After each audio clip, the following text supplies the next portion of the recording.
Hello everyone, this is Mike with Budget Tech Reviews, and today I'm going to review the Nokia Lumia 521 from T-Mobile. This is, I want to say, just a low to mid-range device on their prepaid carrier brand, I guess. And I got this phone for $129.99, and actually it wasn't a bad deal because it's a 4G phone and it's got a 5 megapixel camera on the back. But anyways, I've had this phone for a few days already, and it's got a 4-inch screen. But I wanted to get a quick review of I guess just get a review going, I guess, since I've had this phone for a while already. And I guess in this video I'm going to talk about I guess just the specifications of the phone, a little bit about the phone itself. So, of course, if you guys aren't aware of this is running Windows Phone 8 on it, so it's not an Android phone. This is actually my first Windows phone that I've worked with, and right out of the box I noticed that Windows phones are very fluid. I've never really had a problem with this phone as far as fluidity and stuff like that. So going back, this phone comes with Windows 8. The phone's very light. It weighs 4.3 ounces basically, so it's not too bulky of a phone in the hand. I mean, it looks big, but honestly it's not. And it's a 4-inch screen, so my hand goes all the way around it. It's a nice feel, but the quality doesn't feel that great. So like if you drop the phone, I mean, something could happen to it probably. The back part might pop out and worse things could happen. But physical feature wise, this phone has a 4-inch screen. It's 480 by 800 pixels, and it's got 235 ppi, which stands for pixels per inch, I want to say, but don't quote me on that. I might have that wrong. I always say something wrong. It has an IPS display, so pretty clear and solid display all around. It's not a bad display at all. And it's a multi-touch touchscreen, so if you download games that require you to use more than one finger gesture, you can use more than one. It's got a light sensor, proximity sensor, and apparently the glass on the screen is scratch resistant. But don't quote me on that. That's just what I'm reading here.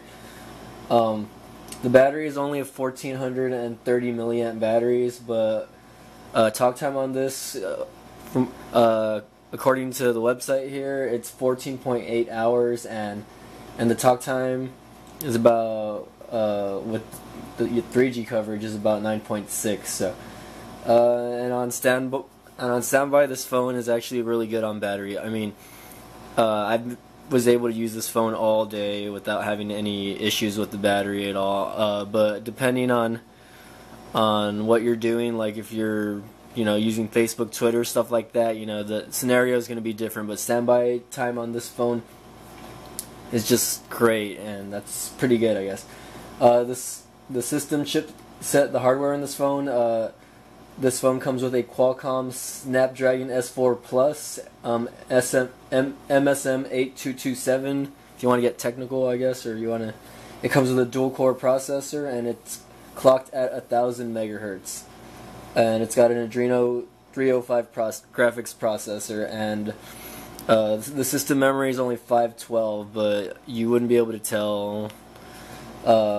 And it's also got built-in storage on the phone. So if you guys don't want a phone where you have to use a memory card, this phone comes with 8 gigs of internal memory, and about out of the box, 5 of it's usable. So you can still store, pictures, music, stuff like that without actually having to put a memory card in. And like I said, it comes with expandable memory, micro SD card up to 64 gigabytes. And apparently this can support a micro SD XC card, and I'm not too sure what that is exactly, but go from there. Okay. On the back, you see that this does have a camera. It's a 5 megapixel camera. And it does have autofocus, and all you have to do is tap on the screen to autofocus, and it does have different exposure values, white balance, ISO control, etc. But one thing I didn't like is that for a $130 phone, I mean, I've bought cheaper phones that have flashes. This phone does not have a flash, so that was kind of disappointing. That this phone does not have a flash right out of the box. So, I mean, just keep that in mind, no flash. So, on the side here, you can see that there's the volume rockers, and right here is the power button, and this phone does have a physical camera button right here. So, if you guys want to go and take pictures and use the camera button, it's usable. I don't really see the use for it nowadays on most phones, so let's take a look here. This phone is a 4G phone, and it runs off their HSDPA Plus network, or their HSPA Plus network, and it could download up to 21.1 megabits per second and upload up to 6, I guess, on that. So, I mean, it's not a bad phone. I have no problems with their HSPA Plus network. And just to show you guys that, I'm going to run a speed test really quick. Well, maybe not. Hold on, let's see. I guess just let me show you guys little things about the phone, but I'll run a quick speed test. Or maybe I'll save that for the next video. Hold on, let's see. And I guess before I get into the phone itself, actually, let me show you guys just a little around the phone, I guess. Here is the 3.5mm headphone jack up on top. And like I said, the volume rockers, power button right here in the middle. I'm not really used to having the power button here on the side because most of the phones I work with are Android phones, and they're either on top right here or the power button is usually right there, and usually the volume rockers are on the bottom. And on the bottom right here, you can see it just has a a power charge. What do they call that thing? I always forget what it's called. A micro USB charging port. There you go. I don't know why I forget that. And back here, you know, it just says Nokia, and right here is for the external speaker grill. But pretty plain phone all around. Not glamorous or fancy. It's white all the way around the back, and pretty much black back in the front. Got the Nokia logo and the Windows button down here, and the back button on the side right there, and the search button. And one thing to note is that these capacitive buttons that the phone have do not light up, so or maybe I just haven't figured out how to light them up, but that's one thing I didn't like about the phone, is that you can't change that. And here we go. On Windows, this is Windows 8 phone operating system, I guess, and if you guys aren't familiar with it, it's very actually minimalistic. If you guys use Windows 8 or any Windows software, basically, you know, or things like Xbox, you know that they have tiles now, basically. So one thing I don't like about this is that you can't change the background to this, and you can change the background to the lock screen to different things, actually. Here, like right now I have it set to Bing, so the picture actually changes, but you can actually set it to change to whatever you have there, and so forth. And things like text messages actually come out on the lock screen, and so say like someone text messages you and you get a text, and it'll just pop up right there. All you have to do is click it on top, and it'll take you straight to the text message. But anyways, back to this. As you can see here, Windows has tiles, and I'm not a huge fan of this just because, but the cool thing, I guess, is that you can change the color or change the size of this and move things around. If I wanted to move things around, I can change the size. I can make this extra big, extra small, or just put it back to the size that it was. And